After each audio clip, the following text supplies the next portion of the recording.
Hello, welcome back. ഇന്ന് നമുക്ക് നമ്മുടെ ബുള്ളറ്റ് ജേർണലിൽ മാർച്ചിലെ മന്ത്ലി സ്പ്രെഡ് ചെയ്ത് നോക്കാം.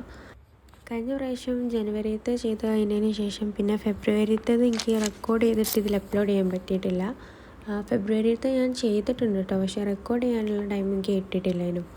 നമ്മുടെ ജനുവരി സ്പ്രെഡ് കണ്ടവർക്ക് മനസ്സിലായിട്ടുണ്ടാകും, ഈ ഫ്രണ്ട് ഭാഗത്തുള്ളത് കുറച്ച് ചേഞ്ചസ് വന്നൊക്കെ. കാരണം ഞാൻ ആദ്യം 12 മന്തും എഴുതിയിരുന്നു, ഇപ്പം 6 മന്ത് മാത്രമാക്കി മാറ്റിയിട്ടുണ്ട്. കാരണം ഈ ഒരു ബുക്കിൽ 6 മന്തിൻ്റെതേ കൊള്ളുള്ളൂ. ആദ്യം ഞാൻ വീക്ക്ലി പ്ലാനർ സെറ്റ് ചെയ്തില്ലായിരുന്നു.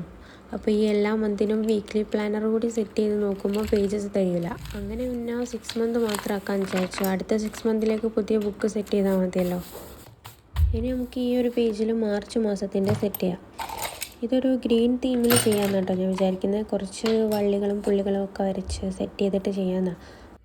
ഒരു റൗണ്ട് വരച്ചിട്ട് അതിനുള്ളിൽ മാർച്ച് എഴുതി കൊടുക്കാമെന്നാണ് വിചാരിക്കുന്നത്. ഞാൻ ഉണ്ടാക്കി വെച്ച പെൻ ഹോൾഡർ ഉണ്ട്, അതിലുള്ള സാധനമൊക്കെ പുറത്തെടുത്തിട്ടിട്ട് അതാണ് ഞാൻ ലെയർ വരയ്ക്കാൻ വേണ്ടിയിട്ട് യൂസ് ചെയ്യുന്നത്. അങ്ങനെ വരച്ചതിന് ശേഷം മാർച്ച് എഴുതി കൊടുക്കുന്നുണ്ട് പെൻസിൽ കൊണ്ട്. അത് കഴിഞ്ഞിട്ട് അത് മായ്ച്ചിട്ട് ഒരു ഏകദേശം ഒരു സ്കെച്ച് അതിൻ്റെ മുകളിൽ ഉണ്ടാവുമല്ലോ, അത് ട്രേസ് ചെയ്തിട്ട് ഒരു ബ്ലാക്ക് മഷി കൊണ്ട് കാലിഗ്രഫി രീതിയിൽ എഴുതി കൊടുക്കുകയാണ്. കാലിഗ്രഫീൻ്റെ പെന്നൊന്നും യൂസ് ചെയ്യുന്നില്ല, നോർമൽ പെന്ന് വെച്ചിട്ട് തന്നെയാണ് ചെയ്യുന്നത്. കളർ ഇവിടെ ഞാൻ ലൈറ്റ് ഷെയ്ഡും ഡാർക്ക് ഷെയ്ഡും ഒക്കെ എടുത്തിട്ടുണ്ട്. അപ്പോൾ ആദ്യം വരയ്ക്കുന്നത് ഒരു ലൈറ്റ് ഷെയ്ഡ് യൂസ് ചെയ്തിട്ടാണ്, പിന്നെ മാർച്ച് എന്നുള്ള രീതി കൊടുക്കുകയാണ്. പിന്നെ ഒരു ഡാർക്ക് ഷെയ്ഡ് വെച്ചിട്ട് ലീഫും കാര്യങ്ങളൊക്കെ സൈഡിൽ വരച്ചു കൊടുക്കുന്നുണ്ട്.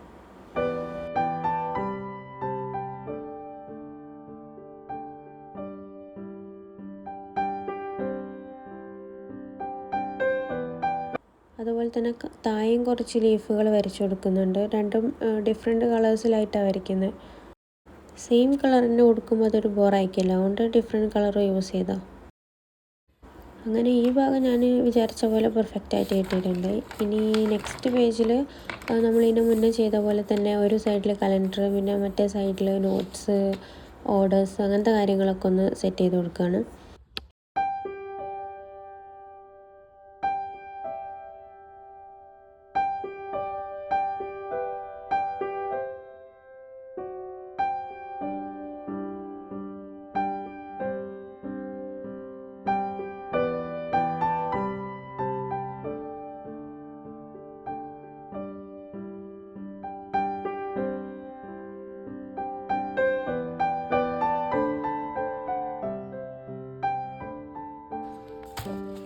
ഇനി ആ പേജസൊക്കെ ഒന്ന് അട്രാക്റ്റീവായി കൊടുക്കാൻ വേണ്ടിയിട്ട് കുറച്ച് സ്റ്റിക്കേഴ്സ് ഒട്ടിച്ചെടുക്കാം. സ്റ്റിക്കർ ഇല്ലെങ്കിൽ കുഴപ്പമില്ല, നമ്മൾ ഏത് ഡിസൈനാണോ ചൂസ് ചെയ്യുന്നത് അതിനനുസരിച്ചുള്ള ചിത്രം അവിടെ വരച്ചു കൊടുത്താൽ മതി. ഇപ്പോൾ ലീഫാണെങ്കിൽ ലീഫൊക്കെ വരച്ചു കൊടുത്താൽ മതി.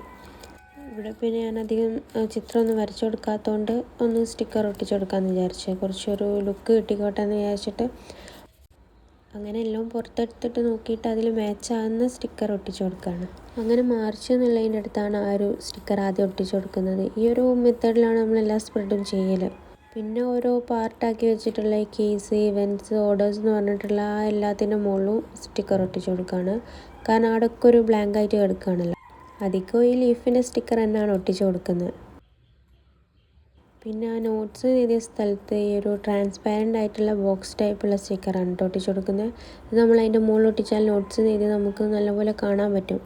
ഈ ഒരു സെയിം മാതിരിയുള്ളത് ഞാൻ ജനുവരിത്തെ സ്പ്രെഡിൽ ഞാൻ ഒട്ടിച്ചു കൊടുത്തിരുന്നു. അതിലും നോട്ട്സിൻ്റെ മുകളിൽ തന്നെയാണ് ഒട്ടിച്ചത്. ഇതാ ഈ ഒരു ഭാഗത്ത് രണ്ടും ഏകദേശം സെയിമാണ്, ആ ഒരു ഷേപ്പിൽ വ്യത്യാസമുണ്ട്. ഇനി ഓർഡേഴ്സ് എഴുതിയതിൻ്റെ മുകളിലും പിന്നെ ടു ഡൂസ് എഴുതിയതിൻ്റെ മുകളിലും ഒട്ടിച്ചു കൊടുക്കണം. ടു ഡൂസ് എഴുതിയതിൻ്റെ മുകളിൽ ഞാൻ ഡെയിലി വർക്ക് എന്നുള്ളൊരു സ്റ്റിക്കറാണ് കേട്ടോ ഒട്ടിച്ചു കൊടുക്കുന്നത്. ടു ഡൂസ് എന്ന് പറയുമ്പോൾ അതാണല്ലോ നമുക്ക് ഡെയിലി ചെയ്യാനുള്ള കാര്യങ്ങളാണല്ലോ നമ്മൾ നോട്ട് ചെയ്തേക്കുക.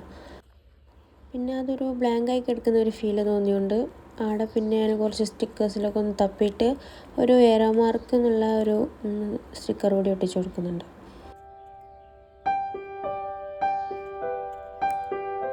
ഇനി നെക്സ്റ്റ് പേജ് വരുന്നത് ഹാബിറ്റ് ട്രേസറാണ് കേട്ടോ.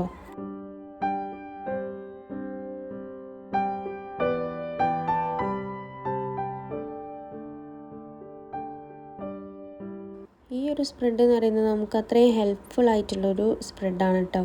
കാരണം നമുക്ക് ഡെയിലി ചെയ്യേണ്ട കുറച്ച് കാര്യങ്ങൾ ഉണ്ടാവുമല്ലോ, അതൊക്കെ നമ്മൾ ഇതിൽ നോട്ട് ചെയ്ത് വെച്ചിട്ട് ട്രാക്ക് ചെയ്യുമ്പോൾ നമുക്ക് ചെയ്യാനുള്ളൊരു എഫക്റ്റീവ്നെസ് കൂടും. അതായത് ഇപ്പം നിസ്കാരത്തിൻ്റെ കാര്യമൊക്കെ ആണെങ്കിൽ അത് നമ്മൾ ഡെയിലി ചെയ്യേണ്ട കാര്യമാണല്ലോ. അപ്പോൾ ളുഹർ, അസർ, മഗ്‌രിബ് എന്ന് പറഞ്ഞിട്ട് ഓരോ ബോക്സിന് നേരെയും ഓരോ നിസ്കാരത്തിൻ്റെ പേര് എഴുതി വെക്കുക. എന്നിട്ട് നമ്മൾ നിസ്കരിക്കുന്നതിനനുസരിച്ച് അതിൽ ട്രാക്ക് ചെയ്ത് കൊടുക്കുക. അപ്പോൾ നമ്മൾ നിസ്കരിക്കാണ്ടിരിക്കുകയാണെങ്കിൽ അതിലൊന്നും ചെയ്യാണ്ടിരിക്കുക. അപ്പോൾ നമ്മൾ കുറേ ദിവസത്തേക്ക് നമ്മൾ നിസ്കരിക്കാണ്ടൊക്കെ നിന്നിട്ടുണ്ടെങ്കിൽ ഇതിൽ ഫുള്ള് ബ്ലാങ്ക് ആയി കിടക്കുന്ന കാണുമ്പോൾ നമുക്ക് തന്നെ ഒരു എന്താ പറയുക, ഒരു ബാഡ് ഫീലിംഗ് ഉണ്ടാവും. അപ്പോൾ നമ്മൾ എന്തായാലും നിസ്കരിക്കാൻ നോക്കും. അത് മാത്രമല്ല, ചിലപ്പോൾ നമ്മൾ ഫുള്ള് നിസ്കരിച്ചതായിട്ടാണ് കാണുന്നതെങ്കിൽ നമുക്ക് പിന്നെയും ഒരു മോട്ടിവേഷനാണ് നിസ്കരിക്കാൻ വേണ്ടി. പിന്നെ ഈ ഒരു സെക്ഷനിൽ ഇൻക്ലൂഡ് ആക്കിയിട്ടുള്ള കാര്യമാണ് നോമ്പിൻ്റെത്. മാർച്ച് ഫസ്റ്റ് തന്നെ നോമ്പ് തുടങ്ങുന്നതുകൊണ്ട് നമുക്ക് കുറച്ചുകൂടി എളുപ്പമായി. ഈ ഒരു സ്പ്രെഡ് തന്നെയാണല്ലോ ആഡ് ചെയ്യേണ്ടത്. അങ്ങനെ നോമ്പിൻ്റെതും തഹജ്ജുദ്, തറാവീഹ്, നിസ്കാരത്തിൻ്റെ ഒക്കെ നമുക്കിതിൽ ആഡ് ചെയ്യാം. പിന്നെ എല്ലാവർക്കും ആഡ് ചെയ്യാൻ പറ്റിയിട്ടുള്ള കാര്യമാണ് നമ്മൾ സ്കിൻ കെയർ റൂട്ടീൻസൊക്കെ. അതും നമുക്ക് ഫോളോ അപ്പ് ചെയ്യാം. സോ അപ്പോൾ ഈ മാർച്ചിലെ സ്പ്രെഡ് ഇത്രയേ ഉള്ളൂ. വീഡിയോ ഇഷ്ടപ്പെട്ടാൽ ലൈക്ക് ചെയ്യുക, ഷെയർ ചെയ്യുക, കമൻറ്റ് ചെയ്യുക. എല്ലാവരും ഇതുപോലത്തെ സ്പ്രെഡൊക്കെ സെറ്റ് ചെയ്തിട്ട് നമ്മുടെ റുട്ടീൻസൊക്കെ ഒന്ന് ക്രിയേറ്റ് ചെയ്ത് ഫോളോ ചെയ്യാൻ നോക്കുക.